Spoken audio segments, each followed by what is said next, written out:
Hey everyone, I'm Mr. Willis, and let's highlight Andrew Carnegie. Andrew Carnegie was born in Scotland in 1835 to a working-class family. His father worked in the textile industry and fought for workers' rights against wealthy landowners. This exposed Carnegie to issues concerning social and economic justice at a young age. In 1848, Carnegie immigrated to the United States at the advice of his aunt, looking for economic opportunity and social advancement. Carnegie arrived in the U.S. and settled in Pittsburgh, Pennsylvania, a booming industrial city. To support his family, he worked as a bobbin boy for a textile mill and eventually became a telegraph operator for the Pennsylvania Railroad. He worked his way up through the company to become the superintendent of the railroad's Western Division. He wisely invested the money he earned in the stock market and became a wealthy man, amassing a net worth of over $400,000 by the time he was 33 years old. Carnegie took his fortune and created the Carnegie Steel Company, where he earned unimaginable riches, eventually becoming the richest man in the world. In 1901, at the end of his career, he sold his steel company to J.P. Morgan's U.S. Steel for $250 million. Carnegie was an industrialist, which meant he was a master businessman. He mass-produced raw materials and resources in factories that would fuel the growth of America's cities and American business in the Gilded Age.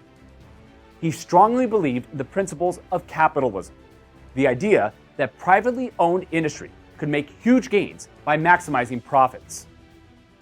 He believed that society's success was measured by the success of business, and that business needed competition and free enterprise to succeed.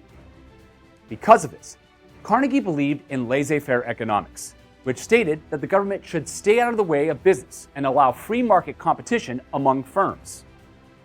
The firms that produced the best products and made the smartest decisions would thrive and rise to the top, while the weaker firms would die off, leaving only the best firms to control industry. This idea of survival of the fittest in industry and business aligned with the most popular theory of the time, which was known as social Darwinism. Under this belief, the fittest people in society would rise to the top, and the unfit would be eliminated from society. Carnegie's critics called him a robber baron because, while running Carnegie Steel, he made shrewd business decisions that destroyed competitive companies and battled against labor rights. Carnegie had a track record for paying low wages and undercutting labor unions, but he was also criticized for monopolizing the steel industry.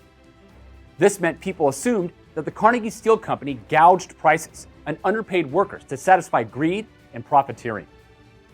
Carnegie was also majorly criticized for what appeared to be a general disregard for lower-class Americans. When the workers at his Homestead mill went on strike in 1892, he used the Pinkerton Secret Service to break it up.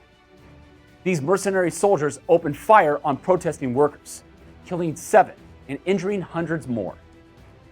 Carnegie was also criticized for being callous and cold due to his involvement in the Johnstown flood. Carnegie purchased an abandoned reservoir above the city of Johnstown, Pennsylvania, in order to create an elite hunting and fishing club.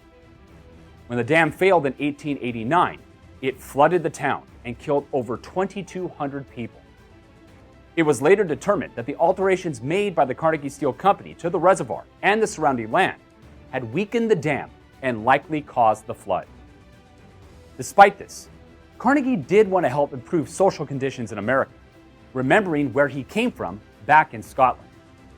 When he retired in 1901, he began to dedicate his life to philanthropy.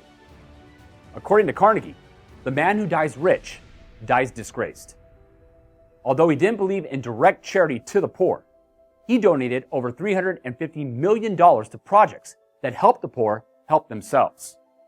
He created libraries, charitable foundations, and universities, which you still recognize today: Carnegie Mellon University and Carnegie Hall. Thank you so much for watching. That's Andrew Carnegie, and this has been your History Highlight.